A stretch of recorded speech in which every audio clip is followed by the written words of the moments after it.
Գյորջյան Կասկադ 60 ամիս փուլային վճարում բազմաթիվ առավելություններ։ Կառավարությունն ընդունել է փոփոխություն, որի համաձայն աշխարհի լավագույն համալսարաններում ուսանող քաղաքացիները կարող են ստանալ զինվորական ծառայությունից տարկետում, հետագայում Հայաստանի Հանրապետությունում գիտության, տնտեսության եւ այլ ոլորտներում իրենց գիտելիքները կիրառելու համար։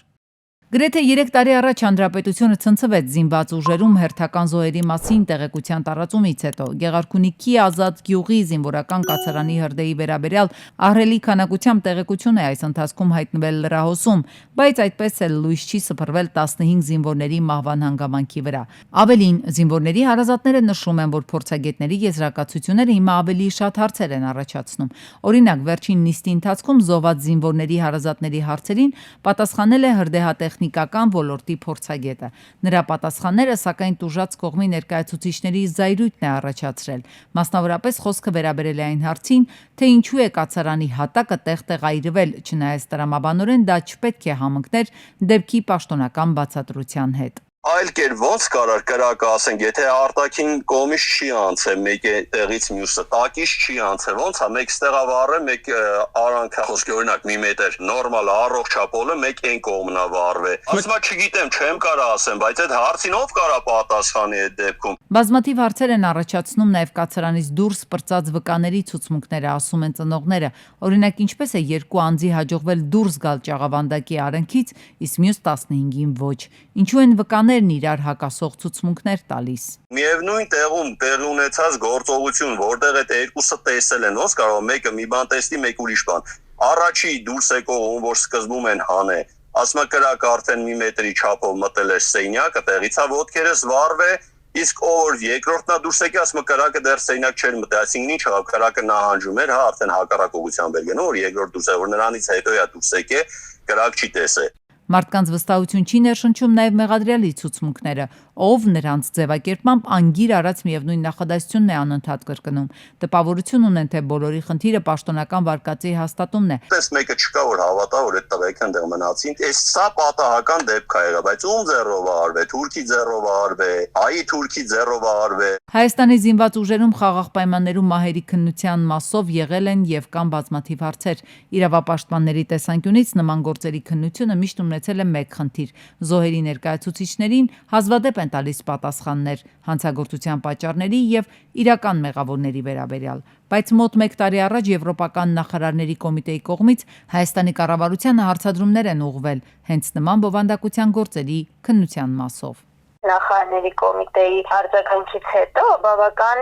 փոքր ավելի ուշադրություն է դարձվում եւ ավելի լրջորեն ու ջանասիրաբար է քննչական մարմինը վերաբերում այս գործերի քննությանը։ Մի քանի գործերի մասով արդեն կան քննչական մարմինների եզրակացություններ, որոնք իրավապաշտպանների մոտ որոշակի հույսեր են առաջացնում, կապված զինված ուժերում տեղի ունեցած մահերի քննության մասով։ Դատավճիռ պայացվեց, որով ինքնասպանություն հարցնելու հոդվածով երկու զինծառայողի ընկերները դատվեցին։ Ռազմական ոստիկանության պատժախցում ինքնասպանություն գործած զինծառայողի գործով արդեն նախաքննությունը քննչական մարմինը ավարտել է եւ գործն ուղարկում է դատարան։ Այդուհանդերձ այստեղ կարևորը քննչական եւ դատական համակարգի կատարած աշխատանքի վերաբերյալ հենց տուժողների ներկայացուցիչների վստահության գործոնն է։ Ազատի զինվորական կացարանի հրդեհի պատճառով զոհվածների ներկայացուցիչները չունեն հենց այդ վստահությունը։ Ավելին, նրանք համոզված են, որ այդ դատաքննությունը իրենց որևէ հարցի այդպես էլ պատասխան չի տալու։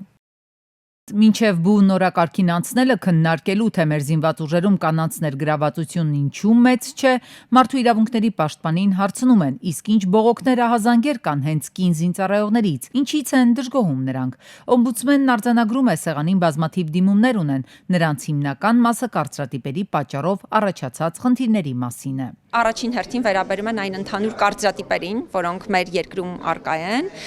կարծրատիպեր, որոնք կարող են տարաբնույթ լինել, թե այն առումով, որ կինը միգուցե չի կարող որոշումների կայացման գործընթացում հատկապես պաշտպանության ոլորտում դերակատարություն ունենալ, թե ընդհանուր կարծրատիպերը, հա, կանանց անձնական կյանքի եւ այլ հարցերի առնչությամբ, որոնք միանշանակ ազդում են նաեւ զինվորական ծառայության շրջանակներում իրենց իրավունքների պաշտպանվածության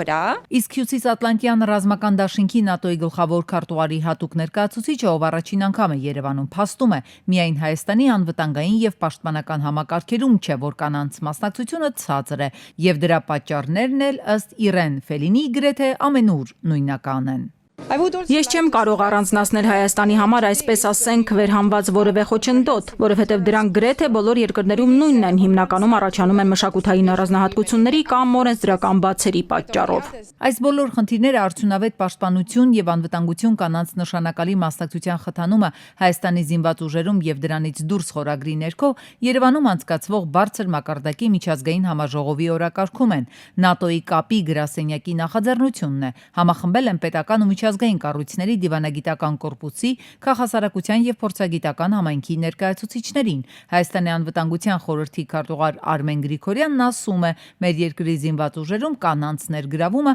ռազմավարական անհրաժեշտություն է, մինչդեռ այսօր նրանք ոլորտում այո փոքր տեղ են զբաղեցնում։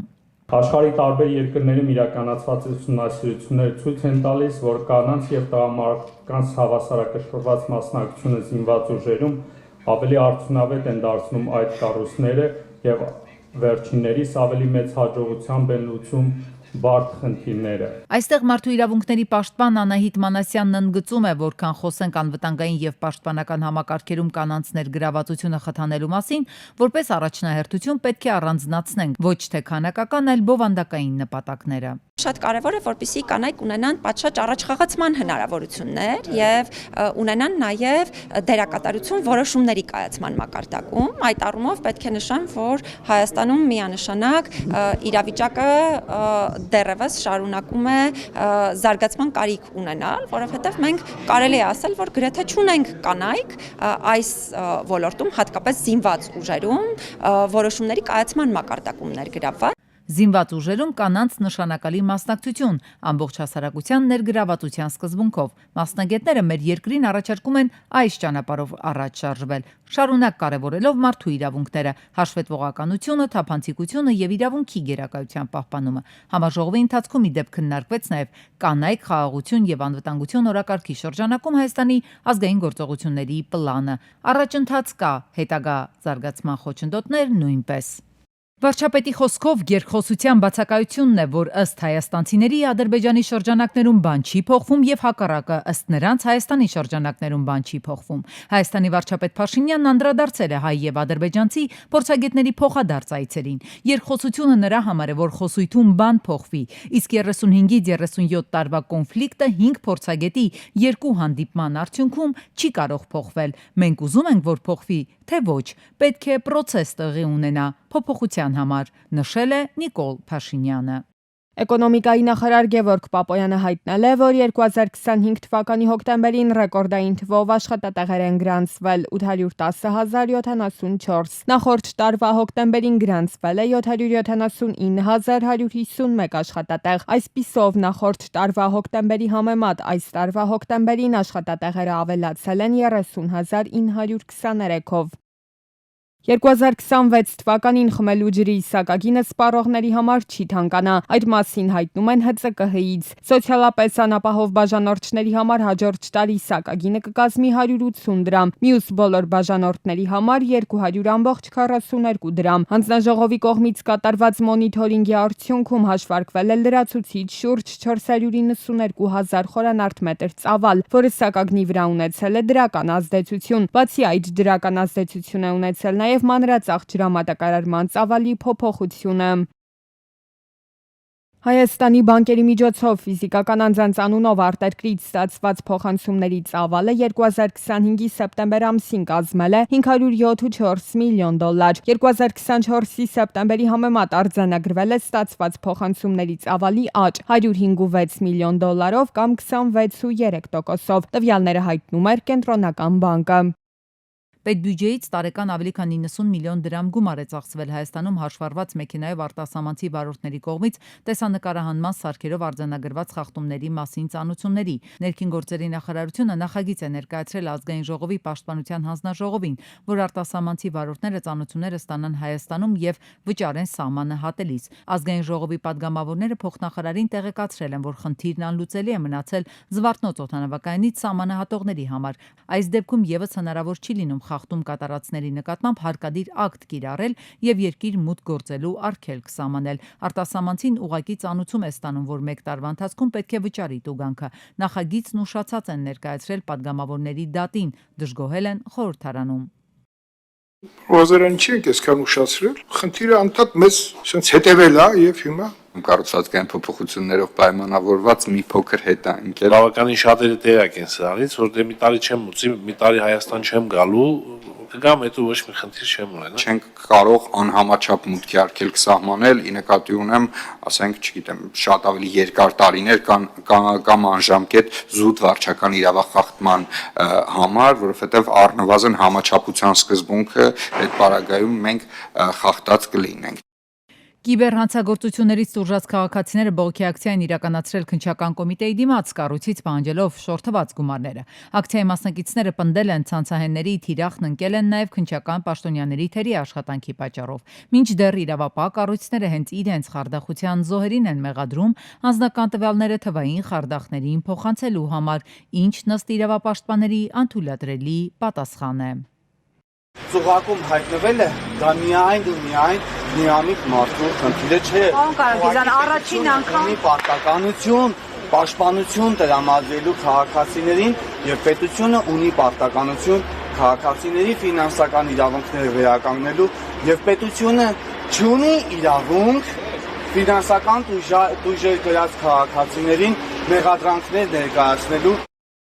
2026 թվականի պետբյուջեի բացատրագրի հավելվածի 4-րդ աղյուսակում լաբորատոր փորձաքննության համար հաշիվը ամբողջությամբ զրոյացվել է, այնինչ 2024-ին տրամադրվել է 40.6 միլիոն դրամ, 2024 թվականին 34 միլիոն դրամ։ Մատնանշելով ձեռքի տակ եղած փաստաթուղթը տնտեսագետն ասում է, նախորդ տարիներին էլ տրամադրված գումարը չնչին է եղել, այնինչ երկար տարիներ լինելով ՍԱՏՄ հասարակական խորհրդի անդամ, պնդում է, սննդի վերահսկողությունը պետության ամենակարևոր ֆունկցիաներից է, առաջինը մարդու առողջության համար։ Ըստ ՍԱՏՄ-ի ներմուծումների ներկրումների ընթացքում պետությունն ըստ կարգի տնտեսվարող սուբյեկտին ուղղորդում է լիցենզավորված լաբորատորիաներ, լաբորատոր փորձաքննության ենթարկվելու։ Ինչ վերաբերում է ներմուծվող սննդամթերքի սահմանային պետական վերահսկողության ժամանակ իրականացվող լաբորատոր փորձաքննություններին, ապա դա իրականացվում է ռիսկայնության հիման վրա։ Եվ Հայաստան ներմուծող սննդամթերքի նկատմամբ հսկողությունը անպայման կատարվում է։ Նմուշարումը, լաբորատոր փորձաքննությունը անպայման լինում են, իսկ ներմուծող սննդամթերքի նմուշարումը անում են ապրանքը տնօրինողի ընտրած հավատարմագրված փորձարկման լաբորատորիաների ներկայացուցիչները եւ լաբորատոր փորձաքննության համար էլ վճարում է տնտեսավարողը։ Դա սննդամթերքի անկամության պետական վերահսկողության մասին օրենքի 16-րդ հոդվածն է։ Առողջապահության ոլորտի փորձագետի խոսքով պետականորեն, եթե գումար չի տրամադրվում վերահսկող կառույցին, ապա դա թողնում է տնտեսվարողի խղճին, քանի որ մեծ ծավալների գումարներ պիտի ծախսի։ Փորձագետի պնդմամբ տնտեսվարողին ձեռնտու էլ չէ, որ որևէ սննդի կամ սննդային հավելումների հետ կապված անհամապատասխանություն ի հայտ գա։ Մի կողմ դնենք, տնտեսվարող սուբյեկտին լրացիչ ծանրաբեռնելը ֆինանսական միջոցներով, մի կողմ դնենք կոռուպցիոն ռիսկերը, բայց արդյոք պետությունը ունենում է բարձրագույն հավաստիացման աստիճան տնտեսվարող եւ իր կողմից լիցենզավորված լաբորատորիաների համագործակցությունը պետական ֆունկցիան շատ ավելի այսպես արժանահավատ դարձնելու։ Ըստ փորձագետի, եթե արտերկրում ապրանքը ստուգվել է ու համապատասխանում է տվյալ երկրի չափորոշիչներին, ապա այստեղ էլ պետք է անցնի համապատասխան փորձաքննության։ Նույնը նաև օրինակ է բերում մանկական սննդի դեպքում, երբ բացառապես ներկրվում է արտերկրից։ Օրինակ, մանկական կաթի փոշին չհաշված 1 կամ 2 տեղական կազմակերպությունները, եթե ներկրվելուց լաբորատոր փորձաքննություն չանցնի, ինչպես են հասկանալու դա կփոխարինի մայրական կաթին, թե ոչ։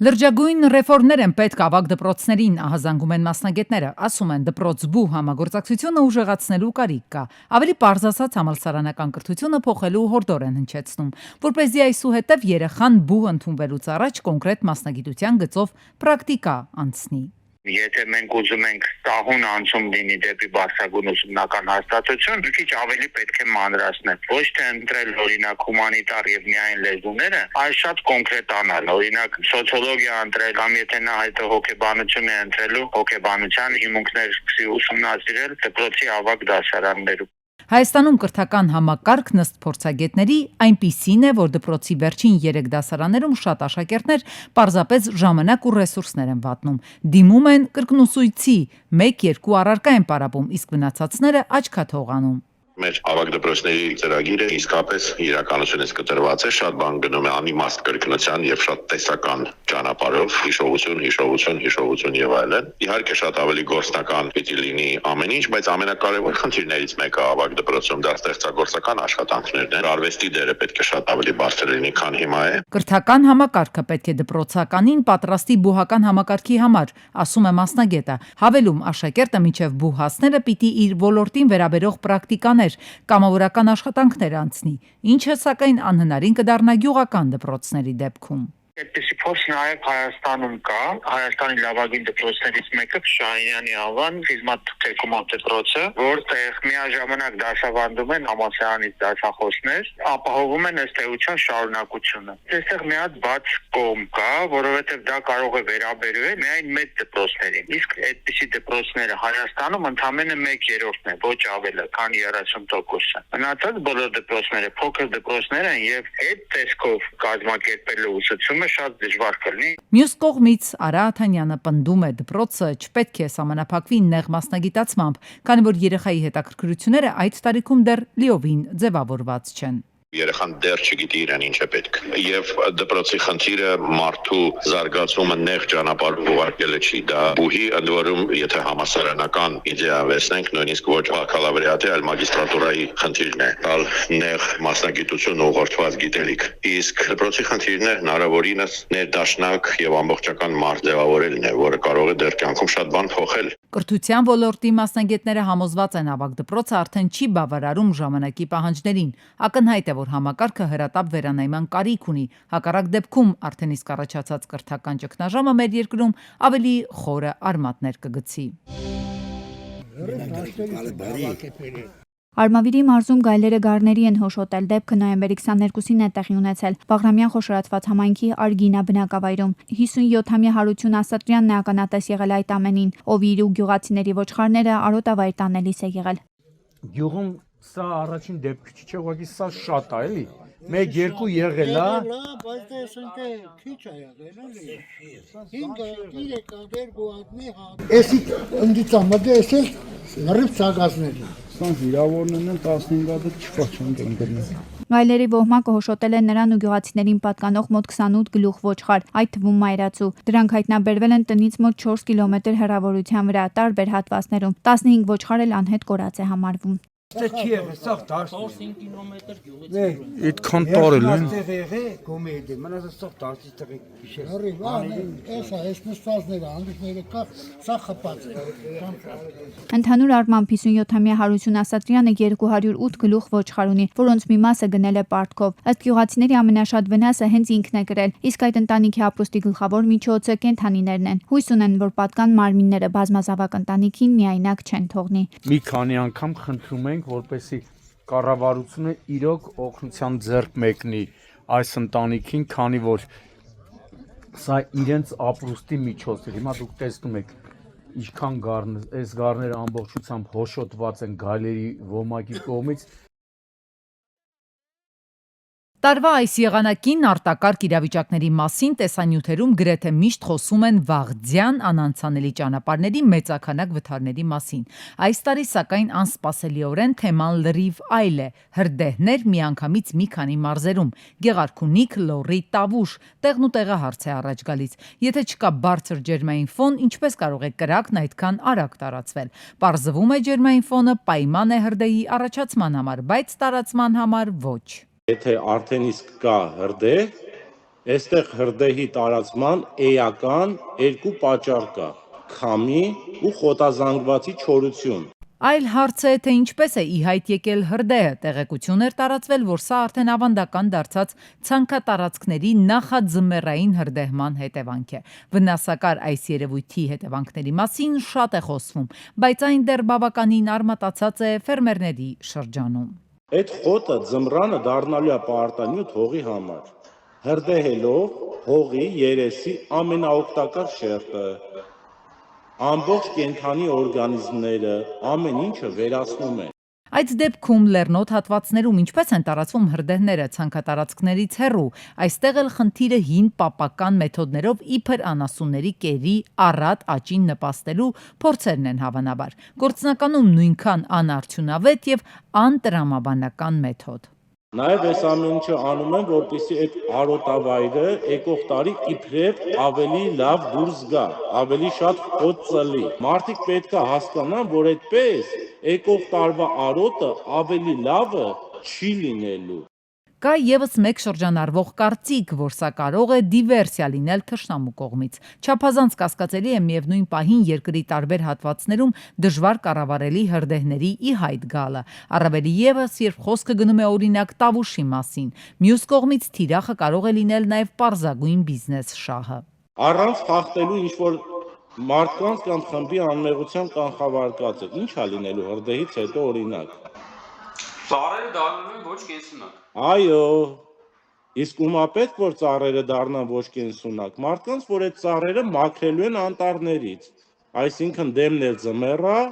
վառելափայտի վաճառք կա։ Բոլոր այս կասկածները պետք է փարատեն իրավապահները, որոնք պիտի որ բացահայտեն հրդեհների պատճառները։ Ներքին գործերի նախարարության մամուլի խոսնակը մեզ այդպես էլ չարձագանքեց։ Հենց նախարարությունն է այս պահին համակարգում հրդեհաշիջման աշխատանքները, քանի որ փրկարար ծառայությունը նախարարության կազմում է։ Պաշտոնական տեղեկության համաձայն այս պահին հարյուրավոր փրկարարներ եւ կամավորներ են պայքարում կրակի տարածման դեմ։ Հիմա ուղղաթիռներ են կիրառում, որոնք որ ավելի փոքր հնարավորություններ ունեն, փոքր ծավալով ջուր են տեղափոխում եւ կարծում եմ խնդիր է դա։ Ավելի լավ է ինքնաթիռներ գրավեն, հուսով եմ որ կփորձեն հարևան երկրներից դա